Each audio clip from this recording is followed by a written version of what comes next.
Hi, good morning, everyone. I'd just like to work with you today and talk a little bit about Dynamics 365 Business Central around inventory tracking. I'm Bill Droege. I'm a business consultant with Turnkey Technologies, and we've done quite a few Business Central implementations.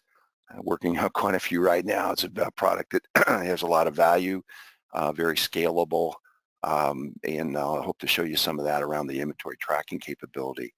The first piece to kind of understand about tracking, and tracking I'm kind of relating to warehouse management. Where is the product, right? Well, how many do I have and where is it at? And then when I have that product and I know where it's at, then I can do my applications.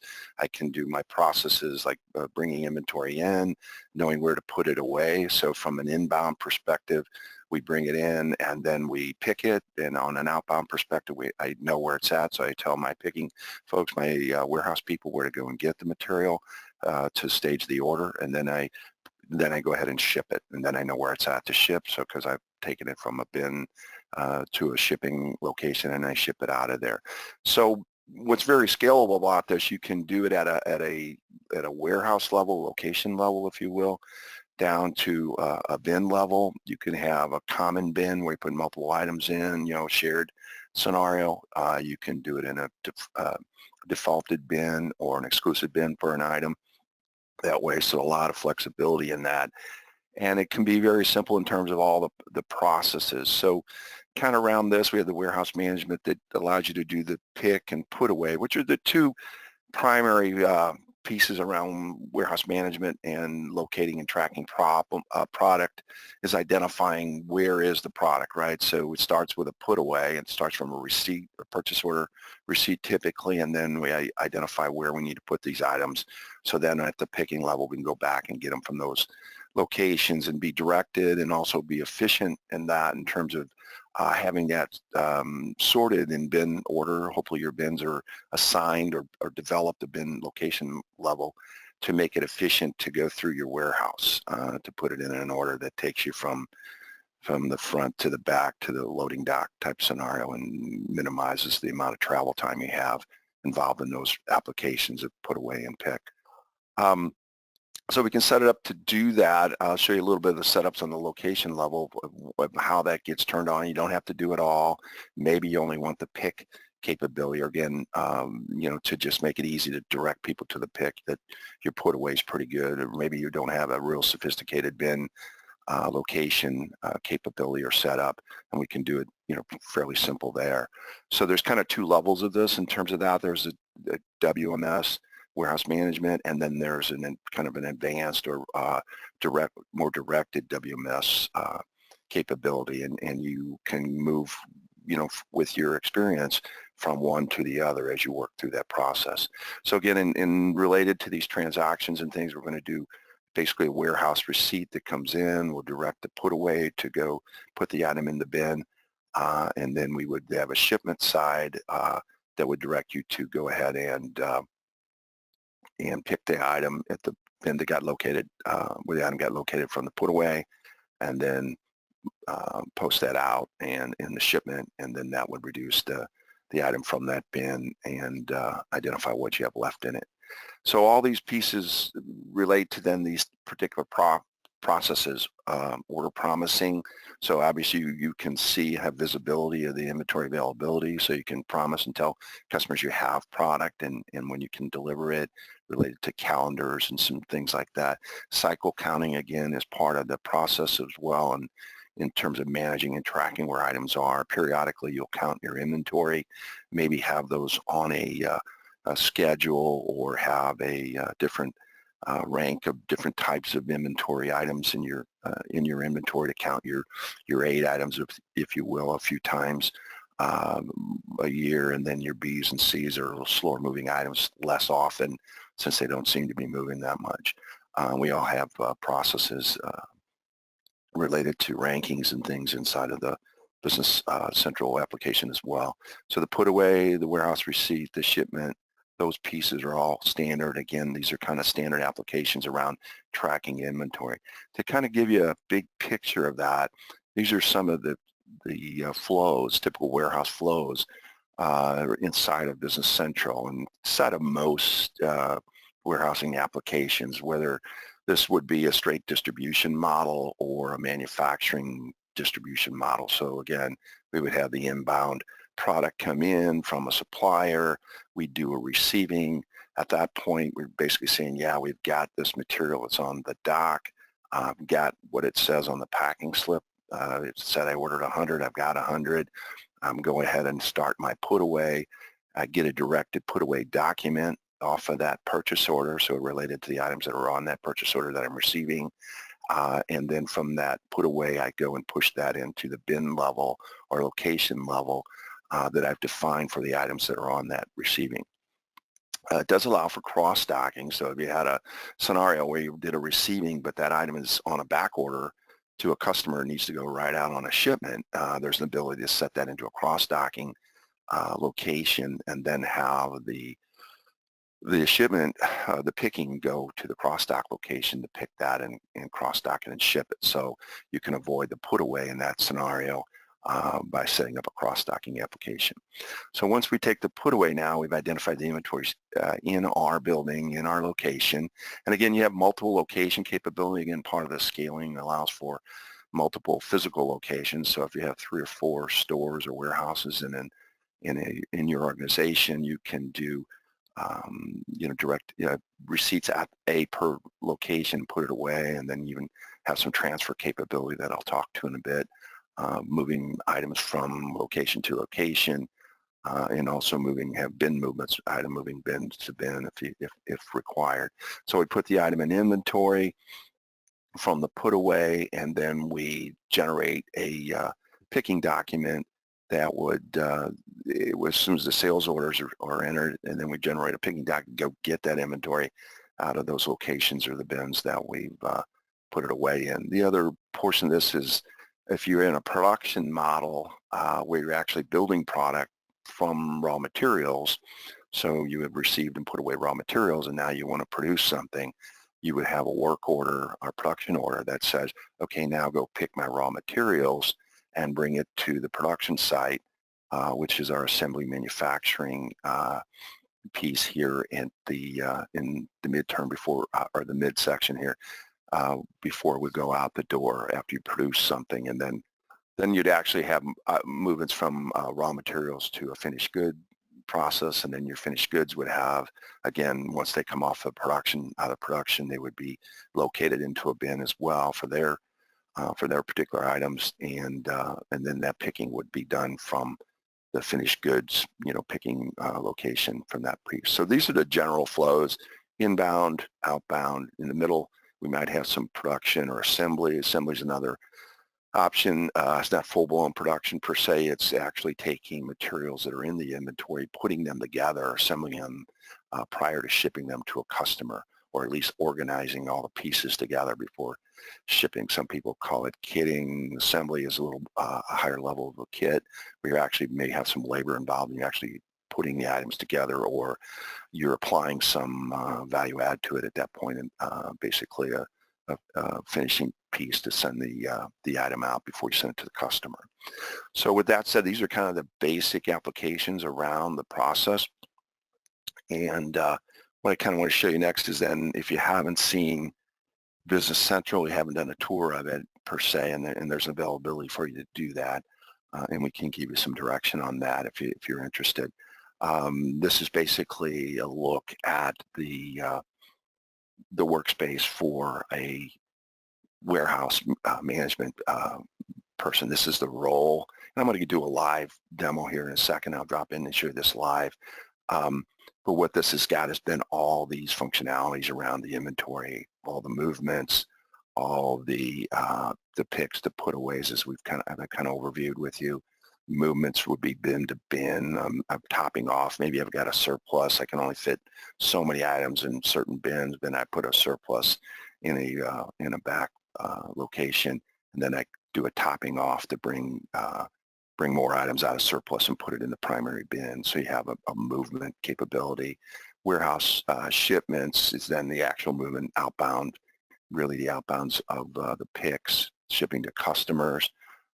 Receipts, as we talked about, is actual warehouse receiving POs or transfers. Transfer capability basically to go across warehouses. So if we have a primary or a distribution center in some models, we bring all product in and then distribute out to smaller locations. That's all supported as well with a transfer capability inside of Business Central.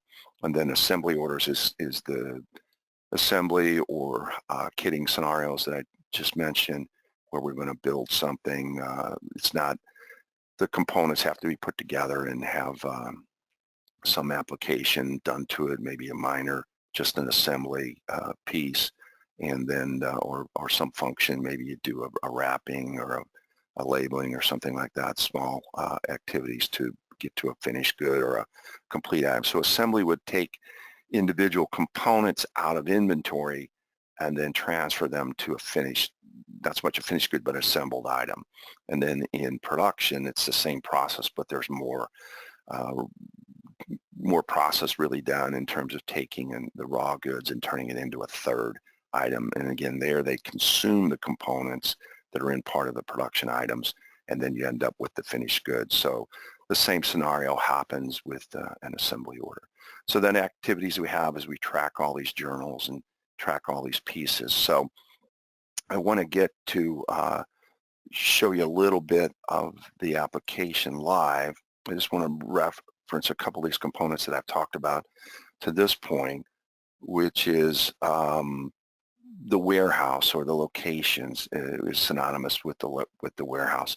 And here in an individual warehouse, we identify what are these warehouse management tracking capabilities do we want to turn on. So do we want to require receiving? We want to require shipments. If you don't do that, you're really not tracking anything at any level below the location level. So if we have different locations, we would have locations defined north, south, east, west of our different warehouses or stores in that scenario.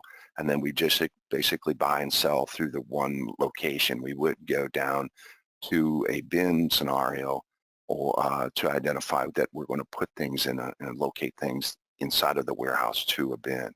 And you can do it at that level. That's, again, part of the capability. You can have some level of warehouse management just at the location level, as I said, or you can then drop to a bin level.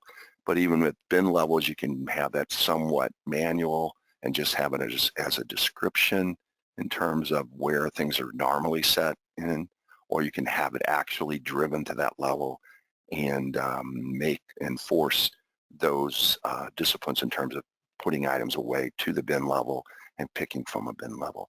So you can have those scenarios where you can set up a particular location, warehouse, your naming conventions, and then identify, yeah, I'm going to require picks. I'm going to have a bin that's going to be mandatory, not just, use it periodically to have as a reference point is what I would say on some transactions. So if you don't make the bin mandatory, it just becomes a reference point on your picking documents, on your shipping documents, on your receiving documents, those types of things. And then, again, what do you want to do? Do you want to have a directed put away and then make sure that the items are put in the right bin and then just don't have a required pick? Maybe you just do a shipment and invoice if you don't have a lot of SKUs, if you don't have a lot of line items per order, those types of things.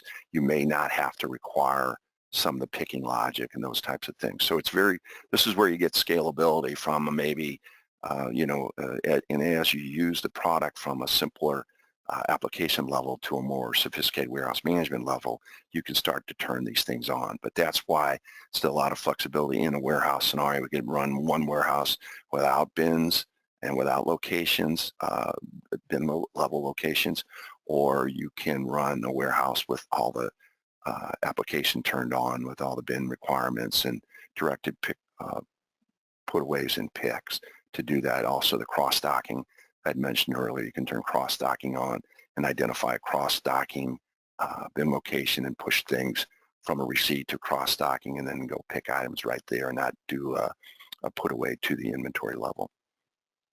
So what's a bin look like? We talked about using that and passing the items through that and locating that.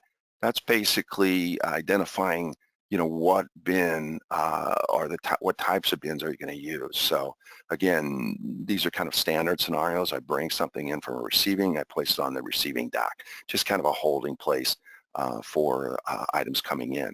From that point, then I identify, okay, what was on that order or on that purchase order being received, and now here's a put away document.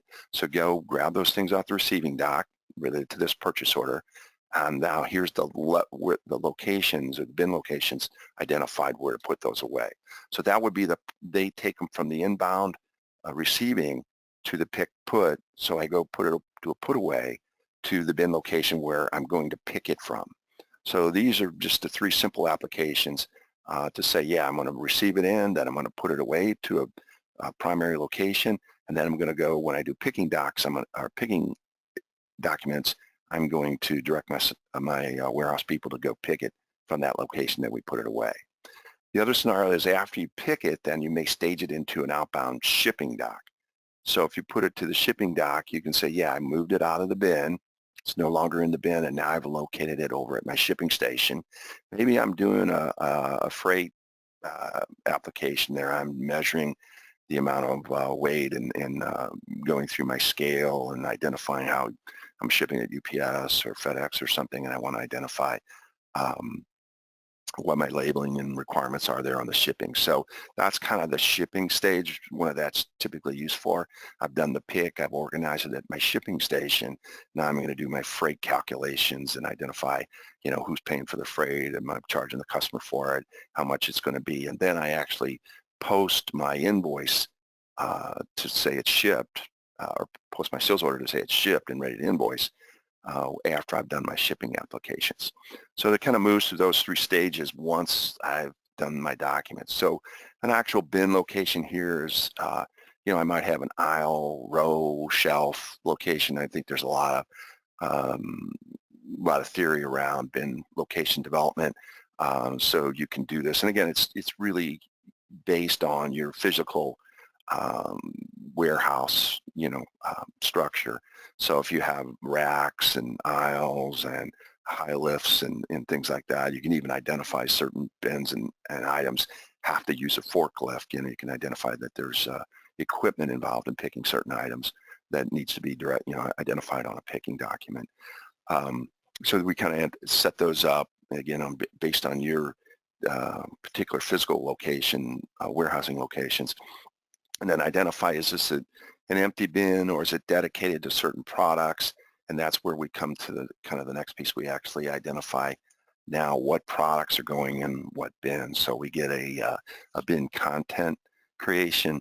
So we identify, yeah, in this bin I'm having my item, my SKU 25A, and that's fixed in that item. That's where it's going to go all the time. I feel like that it's the best area, best bin scenario from that item. Maybe it's a high mover, and I identify it. I put it real back close to the shipping station because that creates a shorter distance for me to, pick and physically move it to the shipping station.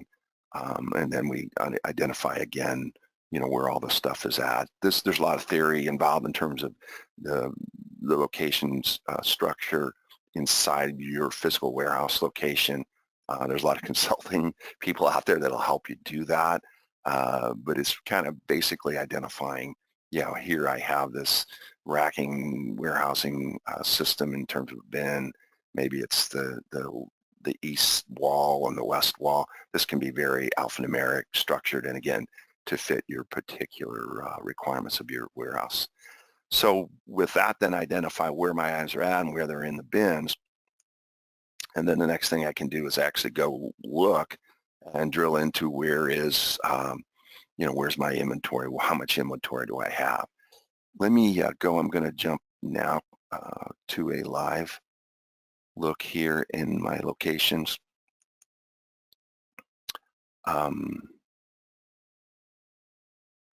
Sorry, let me jump over here. And I'm going to go to my live demo. And here is a live system, and just to give you a little bit of overview of Business Central, if you haven't seen it, This is a presentation of a workspace for a warehouse management personnel. So it's tracking all these things we've talked about, picks and putaways and movements across the inventory. I've got a list of a few items here that I'm tracking and keeping my eye on. They're kind of my special items, maybe again some of my high movers. I want to make sure I know where the inventory's at on those types of things, and I'll show you that in a second. I've got some things if I'm tracking my timesheets, some other applications inside of Business Central in terms of time entry and time tracking, which is another feature functionality inside of Business Central. And then there's got some looks down here. We've got reports and things coming to me, approvals and worksheets. Business Central is completely role-based scenarios, or can be role-based.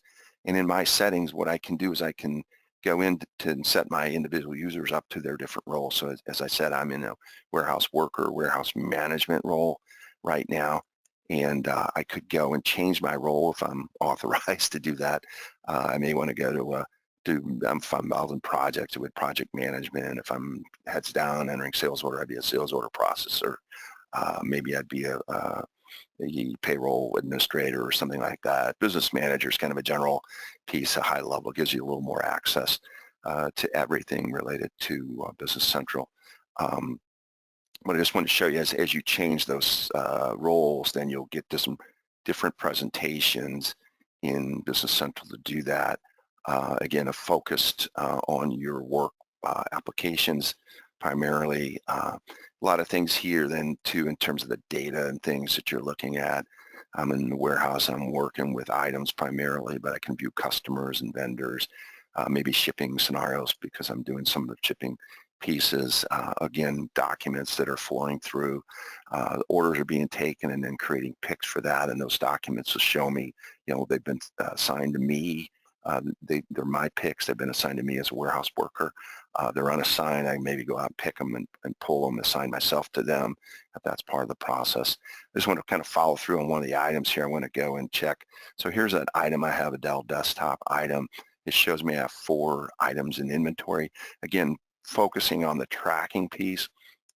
This I'm going to look out and say, okay, where are those 4 and how did I get to 4? Well, here's my ledger transaction. Here's my movement of my items. So back here on 4/13, I had 18 units. I started to sell 4, purchased and received some, added some. So these are the movements. You see the ledger card type movements. If you're familiar, some of the system level tracking, these are all the transactions. So as I went through the inventory, I finally had 18 and invoiced and sold the 18, so I went to 0.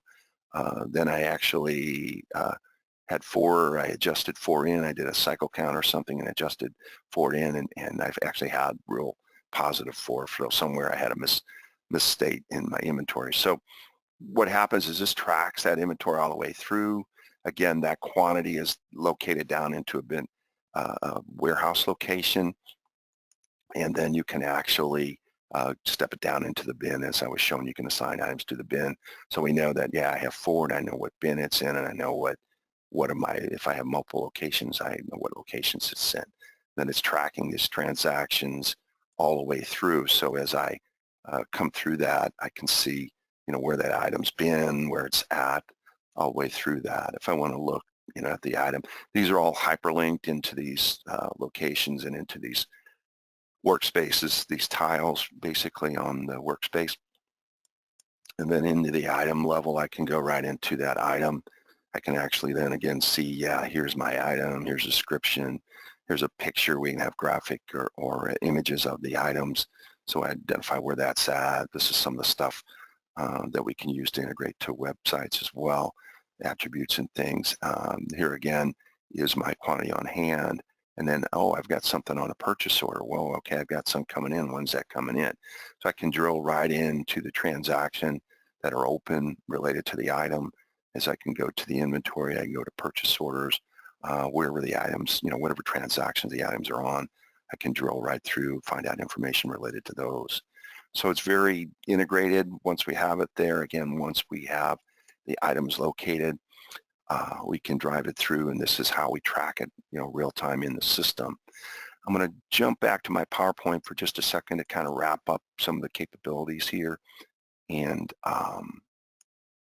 again, I was showing you now some of the level of the items. One other thing in relating to tracking that I'm going to talk about is serial number tracking and potentially lot tracking or batch tracking. Some people might have a different terminology for that. So I can, on a particular item, identify that I want to do a serialized tracking. So maybe you have an item that you want to have a warranty on, or you want to track, what item, what particular serial number you sold to to a customer, so that if something happens with that item, and you want to understand, yeah, it came from you, you're responsible for the warranty or the replacement of it, those type of things. You may have scenarios, again, that in terms of the items, they may have some expiration. They may be only good for a certain time frame. So we can set up lots to track that. A lot of times those things are in consumables and in perishables. You may have a time scenario on the expiration of that, and we can set that up by the SKU to identify, yeah, we want to track lots, and we can track them inbound. So if you buy a lot of material that has an expiration on it, we'll track it from the point you receive it and have that lot number and that expiration kick off from a receipt.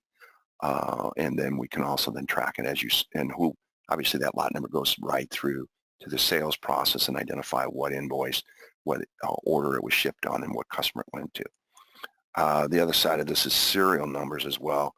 And that's more of a finished good kind of scenario where, again, you could have an expiration on it, but what serial numbers do I have? You can capture that inbound, or you can just capture it outbound and say, hey, I don't care what serial numbers I have in inventory, but when I go pick one and sell one to a customer, I want to know what serial number I sent to that customer, and then start tracking maybe a warranty scenario from the time I shipped it to him on that particular item to understand whether I'm liable to replace it, or whether I need to have the customer buy it new if it goes beyond warranty scenarios, those type of things. So tracking, again, to that level is very detailed. I can get down to a serial number scenario and to a batch number. I know in some of the industries that we deal in, that's very important to our customers to do that, to understand where, what did I sell to the customer in terms of a batch or a serial number. And then the last thing is really identifying what are those parameters on these lots and those serial number scenarios. The last piece of this, and I'm just going to give you a teaser for the next webinar we're going to have, is actually reorder points, calculations, what we would call planning. So we've talked about tracking to this point, warehouse management. What do I have? What inventory quantities? Where is it at in my inventory in terms of my locations and my bin levels? And then the next webinar we'll talk about will be about planning. How many should I have based on my sales volumes, and where and when should I buy those? So hopefully I gave you some presentation on the tracking side, the inventory management side, if you will. And if you have any questions, feel free to send them to us, and Brad and I will do our best to return your or answer your questions, return responses to you. If you have any, would like to speak to us more directly, please contact us, and we'd be love to have further discussions with you.